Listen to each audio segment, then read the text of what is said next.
जड़े मैट्रिक परीक्षार्थी मुंड उपरे एक द्रुतगामी ट्रक चढ़ी जिबारु घटनास्थल हि छात्रंकर मृत्यु होईछि।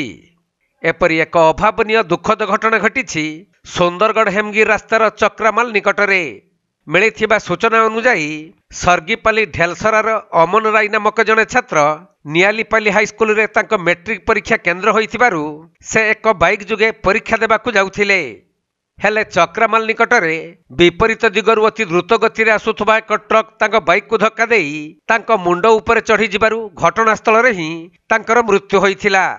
तेणु दुर्घटनास्थल रे उत्तेजना प्रकाश पाइबा सह लोकमाने एहार प्रतिवाद रे रास्ता रोको करिथिले, जहा फल रास्तार उभय पार्श्व शह शह गाड़ी मोटर अटकी रहिथिला।